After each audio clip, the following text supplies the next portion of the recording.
You can't fight progress, old man. After 3 generations of farming, a ruthless developer had acquired every property in the valley except Henry's 50 acres. When his water supply was cut off, Henry refused to surrender, even before the worst flood in 50 years. 2 years later, hundreds of tractors and farm trucks rolled back into the valley, changing everything. Henry hated those bulldozers. Every morning they lined up at his property line like an invasion force. Huge yellow monsters that had already wiped out every other farm in Willow Creek Valley. The Peterson place was gone. So was the Miller farm across the creek. Families who'd worked that land for generations had packed up and moved on, taking Wells Development's money and their history with it. But not Henry Larson. Not yet. At 72, Henry had spent his entire life on these 50 acres. His father had taught him to farm here, just like his grandfather had taught his father. 3 generations of Larsons had pulled their living from this soil. "Not going to let it end with me," Henry muttered, sipping coffee that had gone cold on his porch. The letter from Wells Development sat on his kitchen table. Another final offer that wasn't final at all. Each one came with more zeros, like they could put a price tag on his life's work. His daughter Amelia didn't understand his refusal to sell. "Dad, you could get a nice place in town," she'd said during her last call from Chicago. "Be around people. It's not healthy you being out there alone since Mom passed." But this wasn't just land to Henry. It was his last connection to Elizabeth, his wife of 50 years, who'd lost her battle with cancer 5 years ago. Every corner of this farm held memories of her, from the kitchen garden she'd tended to the oak tree, where they'd carved their initials as teenagers. The sound of tires on gravel caught Henry's attention. A sleek black car was making its way up his driveway, kicking up dust as it navigated the potholes. The kind of car that cost more than Henry had made in the last decade. James Wells had come calling again. As the developer stepped out of his car, you could see why he'd made millions turning rural communities into what he called lifestyle destinations. Tailored suit despite the summer heat, not a single silver hair out of place. The kind of confidence that came from never hearing no. Henry didn't stand when Wells climbed the porch steps. Didn't take the hand Wells offered. "Beautiful morning, Mr. Larson," Wells said with practiced charm. "Mind if I join you?" "Still my porch," Henry replied. "For now, anyway." Wells took a seat in the chair next to Henry's, setting a leather folder between them. If he was bothered by Henry's cold reception, he didn't show it.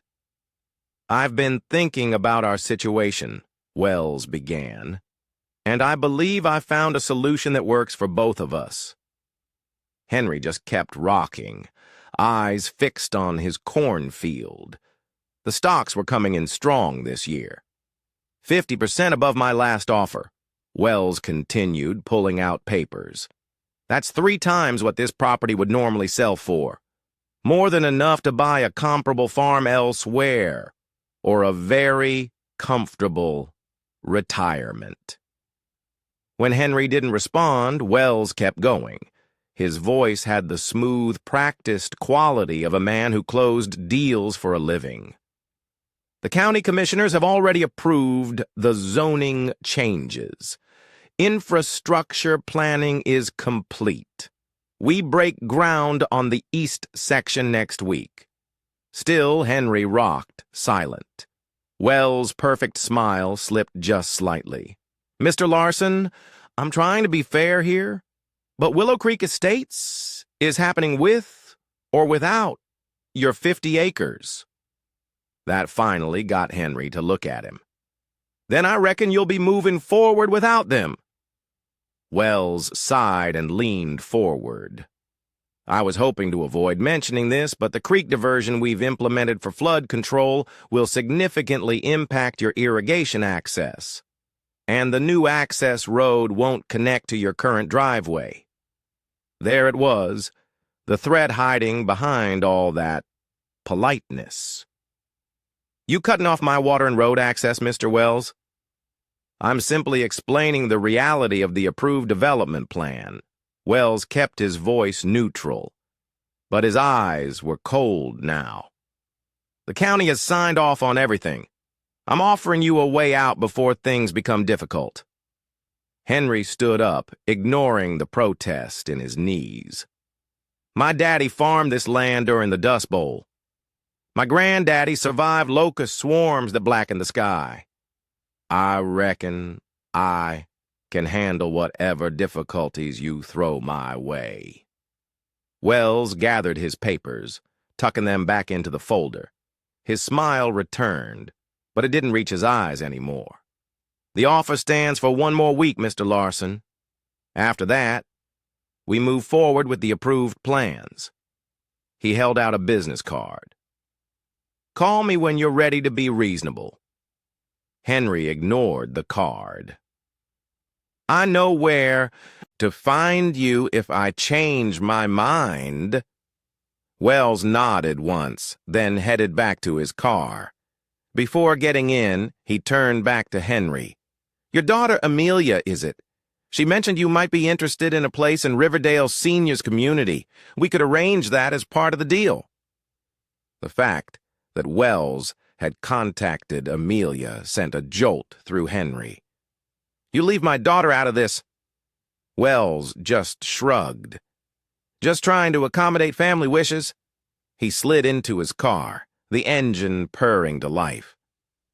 1 week, Mr. Larson. Then things changed. As the black car disappeared down the driveway, Henry felt suddenly alone.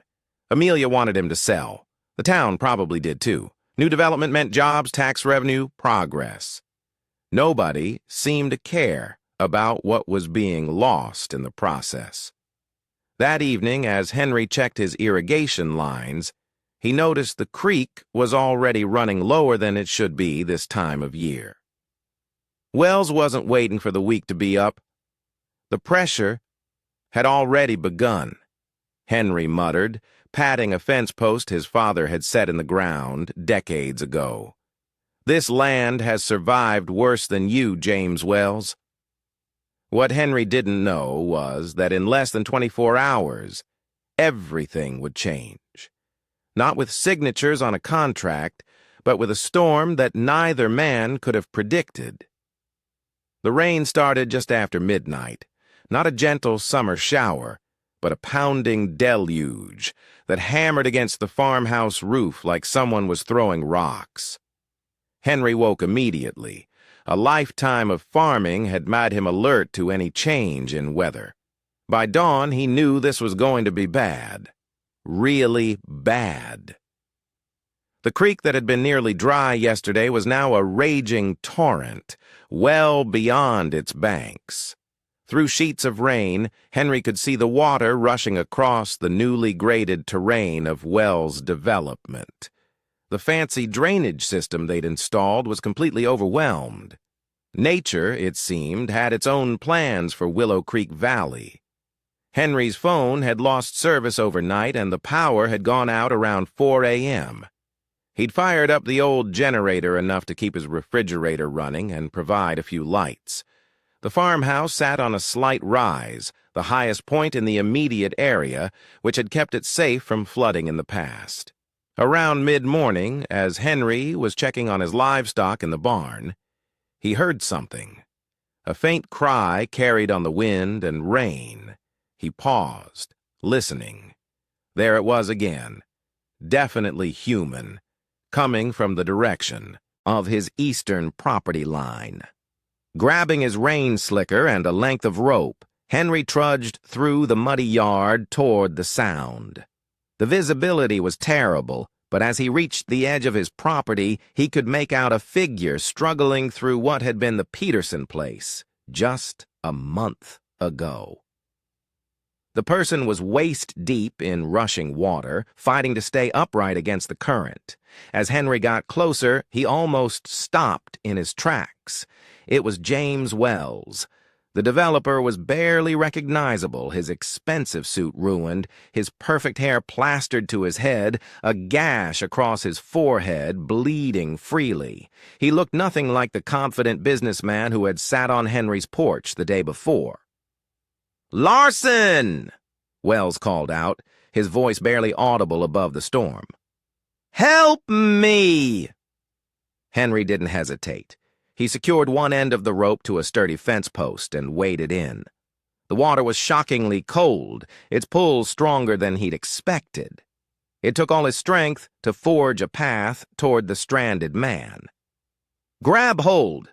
Henry shouted when he reached Wells, looping the rope around the developer's waist. "I've got you." Together they fought their way back through the churning water.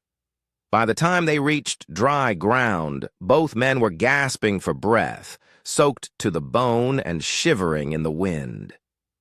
"My car," Wells managed between chattering teeth. "Flash flood swept it off the road." "Can't worry about your car now," Henry said, helping Wells toward the farmhouse. "Let's get you inside before you freeze to death." By the time they reached the house, Wells was barely able to walk, his lips turning an alarming shade of blue. Whatever differences existed between them, Henry couldn't let the man die from exposure. "Get those wet clothes off," Henry ordered, tossing a towel and some of his own flannel and denim toward Wells. "Bathrooms down the hall. There's a first aid kit under the sink for that cut." Wells nodded weakly, teeth chattering too hard to speak. While Wells changed, Henry built a fire in the hearth and put coffee on the stove. Outside, the storm intensified, wind now joining the relentless rain howling around the old farmhouse. When Wells emerged from the bathroom, dressed in Henry's clothes, the gash on his forehead crudely bandaged, he had none of the polished confidence he'd shown yesterday. He stood uncertainly in the doorway of the living room. "Sit before you fall over," Henry said, nodding toward the armchair nearest the fire. "Coffee's almost ready." Wells sank into the chair gratefully. "My car got caught in a flash flood about a mile from here," he explained. "I tried to make it to one of our construction trailers, but it was already gone. Your lights were the only ones I could see." Henry handed him a steaming mug. "Phone working?" Wells shook his head. "Dead." "Roads are probably washed out all the way to town," Henry said, settling into his own chair. "Looks like we're stuck with each other until this passes." An uncomfortable silence fell between them, broken only by the crackling fire and the storm's continued assault. Finally, Wells spoke. "I didn't think it would flood like this." "The environmental reports told you what you wanted to hear," Henry interrupted. "Nature has its own way of doing things. Creek's been flooding that low ground every few years since before my grandfather's time. That's why it was pasture, not cropland." Wells stared into his coffee. "The engineers assured me." "They can't beat God's design, Mr. Wells," Henry said. "That creek wants to flow where it's always flowed."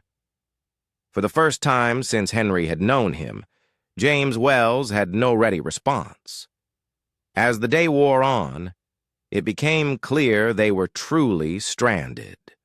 The floodwaters had completely surrounded the farmhouse, turning it into an island in a newly formed lake. Henry's generator provided enough power for essentials, and his pantry was well stocked. Rural living had taught him to always be prepared for isolation, They ate a simple dinner of canned stew warmed on the wood stove, the silence between them gradually becoming less hostile and more contemplative. Henry noticed that Wells kept glancing at the family photos on the mantel. "Your family?"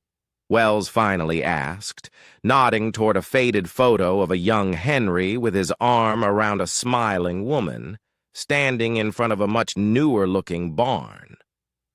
"My Elizabeth," Henry answered. "Taken the year after we married, when we took over the farm from my parents." Wells studied the photo. "You built this place together." It wasn't a question, but Henry nodded anyway. "Everything you see, the extensions to the house, the new barn, the irrigation system. Elizabeth was better with figures than I ever was. She handled the books, told me where we could afford to expand, when to hold back. She's gone. 5 years now. Cancer." Henry's voice grew softer. "Fought it like she fought everything. Head on. No complaints." Wells was quiet for a moment. "My mother died of cancer when I was 11. Leukemia." Henry looked at Wells with new interest. "I'm sorry to hear that." "My father couldn't keep the farm going without her," Wells continued, the words seeming to surprise even him. "Bank took it a year later." Henry sat up straighter. "You grew up on a farm?" A shadow passed over Wells's face.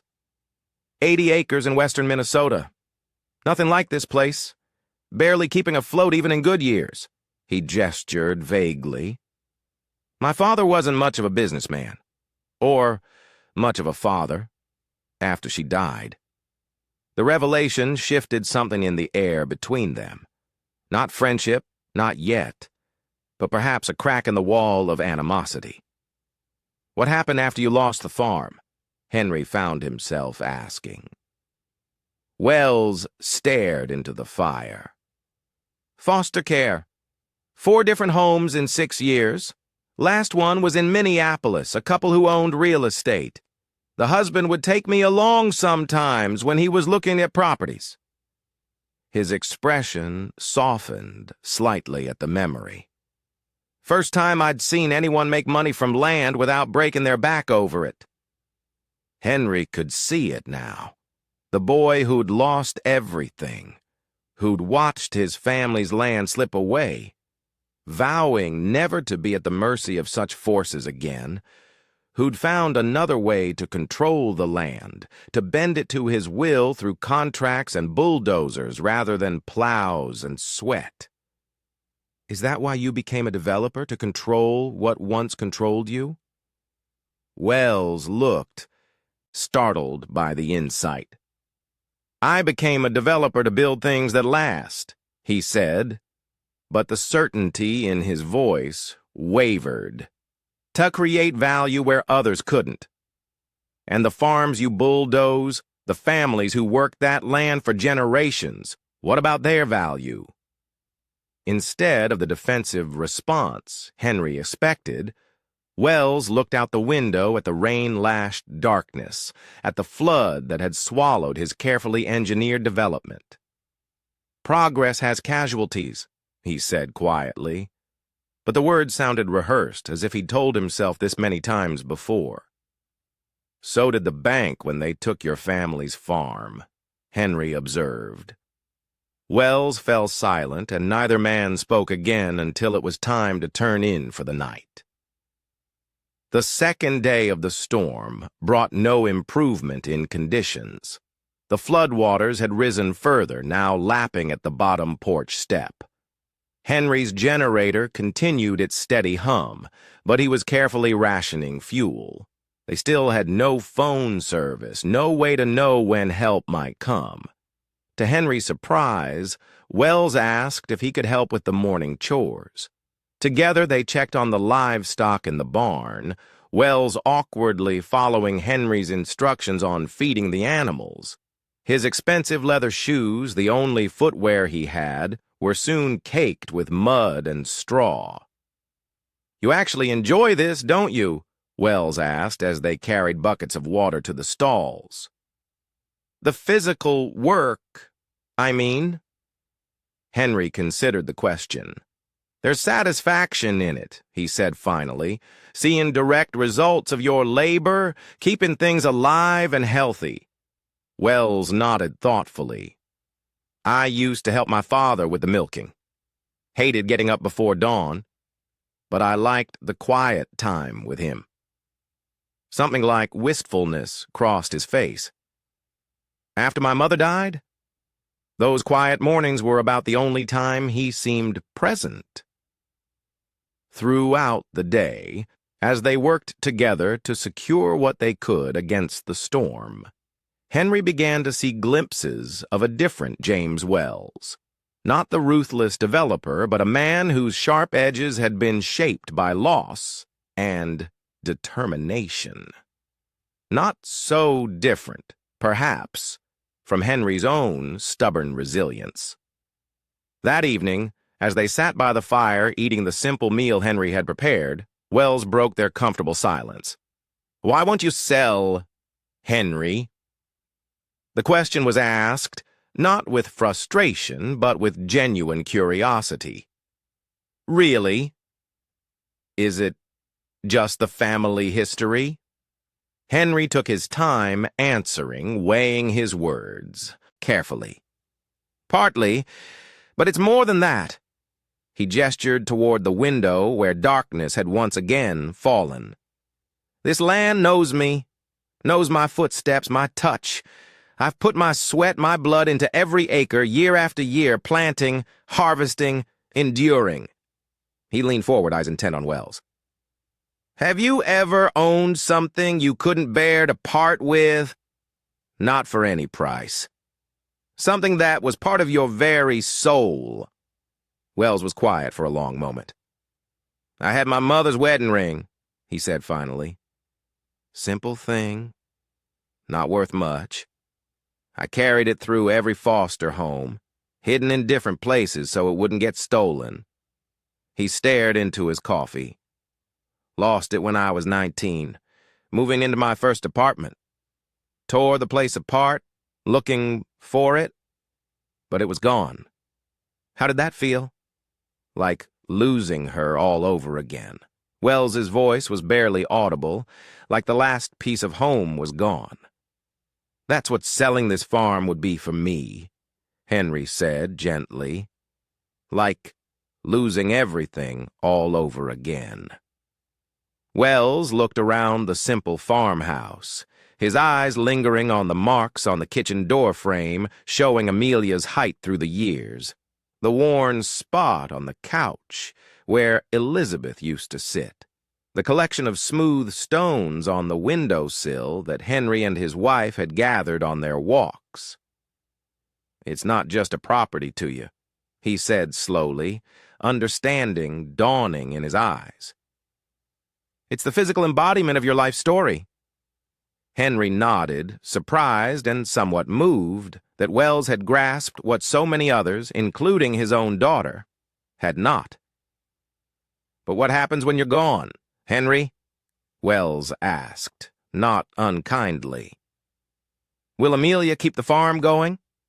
It was the question that kept Henry awake on many nights. "Amelia has her life in Chicago, her career, her family. She's not coming back to farm." He sighed heavily. "I don't have an answer for that. I just know I can't be the one to end it. To be the Larson who gave up what my grandfather and father fought so hard to build and keep." Outside, the storm raged on, but inside the farmhouse something had shifted. Two men from different worlds had begun to see each other not as obstacles or enemies, but as people shaped by love and loss, trying to honor their pasts while securing their futures. On the morning of the third day, they woke to silence. The rain had stopped. Sunlight streamed through the windows, illuminating dust motes dancing in the air. The floodwaters had begun to recede, though the damage was extensive. From the porch, they surveyed the transformed landscape. "My God," Wells breathed, taking in the scene. Where his carefully planned development had stood, there was devastation. Half-built structures lay collapsed or tilted at odd angles. Construction equipment sat partially submerged in muddy water. The drainage system that was supposed to control the creek had been completely overwhelmed, with chunks of concrete pipe exposed where the rushing water had torn away the earth, covering them. But on Henry's land, the damage was minimal. The natural contours of the property, shaped by generations of careful stewardship, had channeled the water away from the most vulnerable areas. The house and barn stood unharmed on their slight rise. Even the fields, though temporarily flooded in places, would recover quickly once the water receded. "Your land weathered it," Wells said quietly. "Mine didn't." Henry didn't respond. There was no need to point out what was plainly visible, that nature had rendered its verdict on Wells's vision for Willow Creek Valley. They heard vehicles approaching before they saw them. The rumble of heavy engines navigating the damaged road. A county sheriff's truck appeared first, followed by a search and rescue vehicle. "Looks like civilization has found us," Henry remarked. Wells nodded, a complex expression crossing his face. "I suppose I should call my office, assess the damage, start planning rebuilding efforts." But he didn't move toward the approaching vehicles. Instead, he turned to Henry. "Thank you," he said simply. "You could have left me out there." "No," Henry replied. "I couldn't have." The rescue workers were surprised to find the two men together, the developer and the holdout farmer, calmly sharing coffee on the porch while surveying the devastation. They were even more surprised when Wells declined immediate evacuation, saying he had some business to finish with Mr. Larson first. After the sheriff assured them that road access would be restored by evening, the vehicles departed, leaving Henry and Wells alone once more. "I had a lot of time to think these past 3 days," Wells said, staring out at the flooded valley. "About what you said about the land, about history, about what we leave behind." Henry waited, sensing Wells had more to say. "My development plans are—" Wells gestured toward the devastation. "Well, they clearly need rethinking. The environmental surveys were wrong. The engineering was inadequate." He turned to Henry, his expression earnest. "I'd like to propose something different. A partnership." Henry raised an eyebrow, skeptical, but listening. "What if," Wells continued, "instead of trying to erase what this valley has always been, we worked with it, created something that honors its agricultural heritage while still providing growth for the community?" "What exactly are you suggesting?" "A different kind of development. One that preserves your farm as a working educational center, community gardens surrounding it, a farmer's market as the commercial hub instead of more chain stores, housing that respects the natural landscape rather than reshaping it." Henry studied Wells, looking for signs of manipulation or insincerity. He found none. "And what would I need to do for this grand vision?" "Teach," Wells said simply. "Share your knowledge.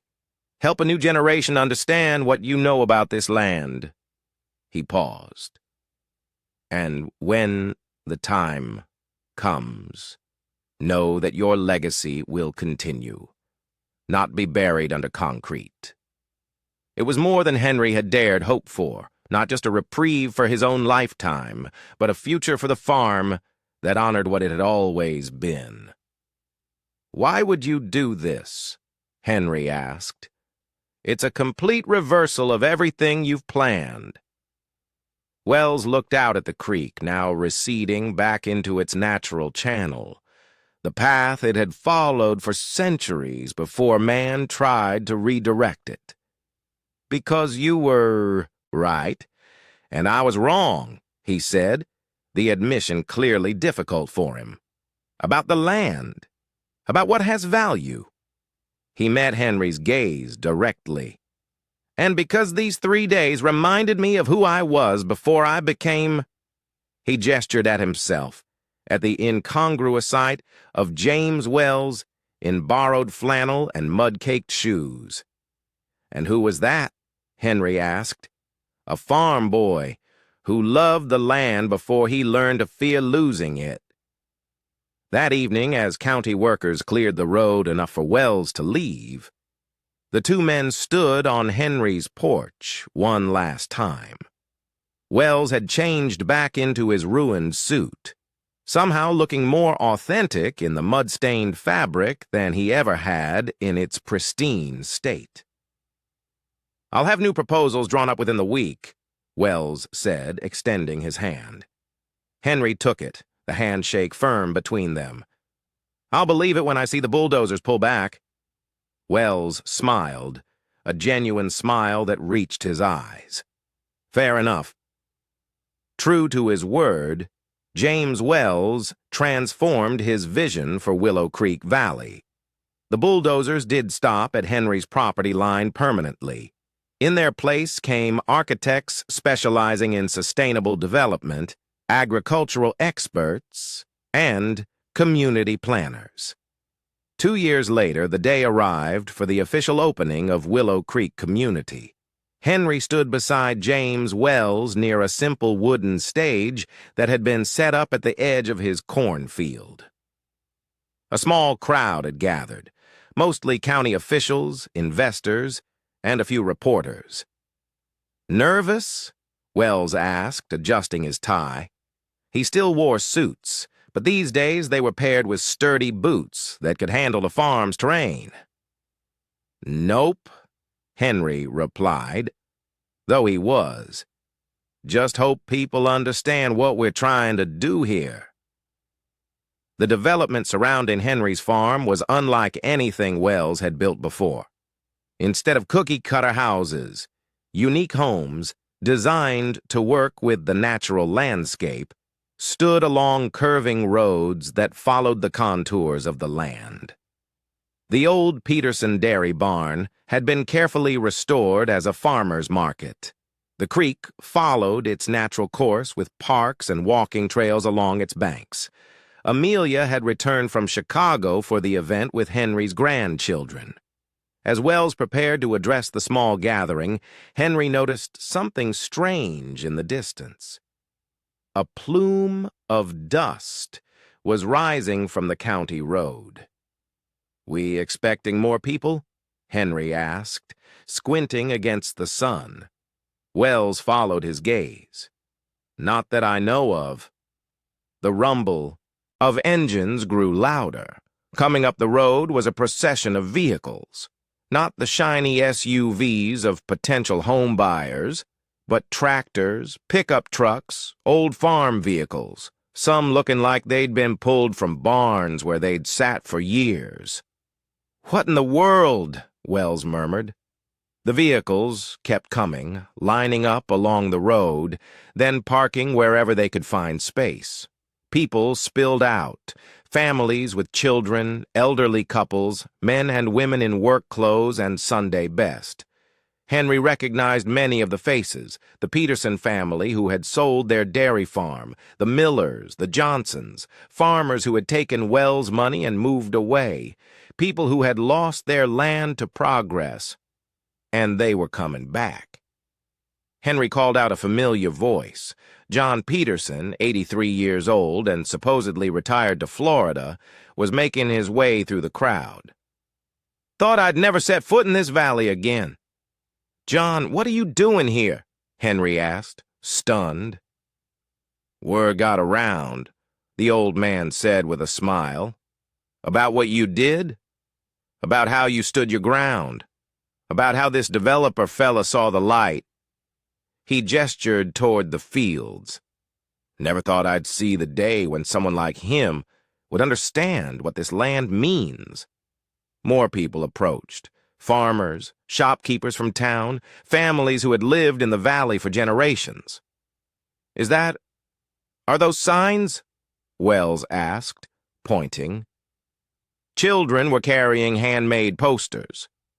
Henry Larson's land lives on. Willow Creek lives again. Thank you for saving our valley.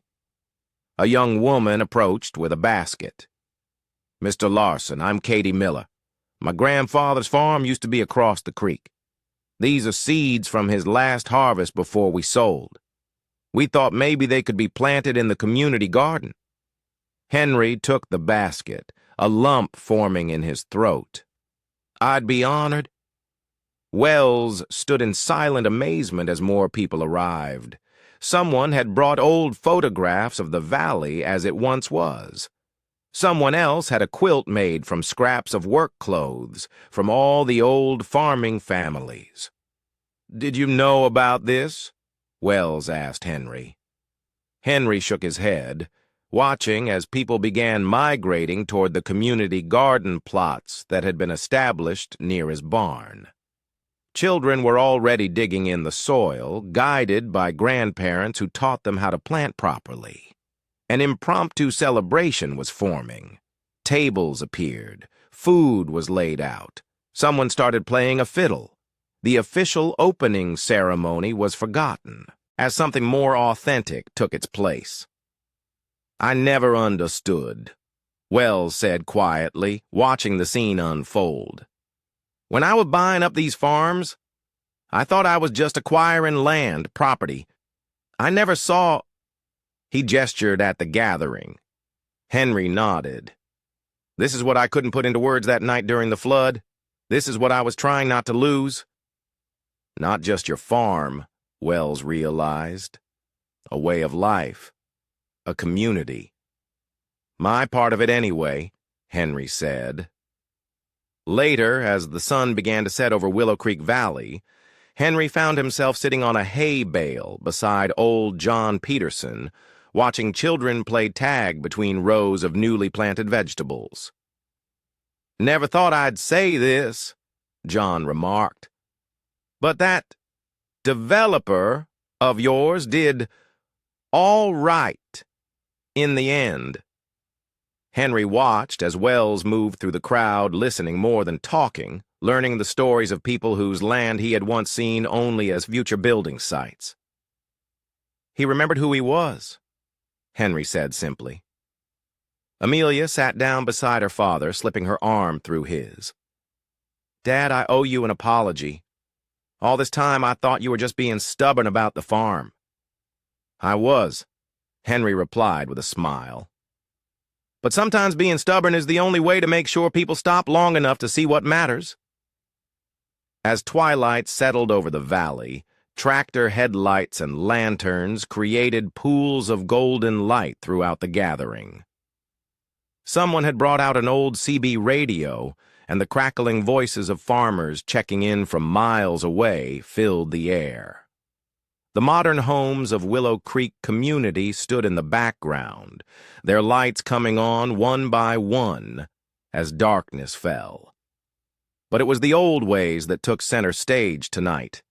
Henry made his way to his porch, needing a moment alone. The valley spread out before him, changed, yet somehow more itself than ever. His land was still his, but now it was something more. A bridge between past and future. A seed from which something new but respectful could grow.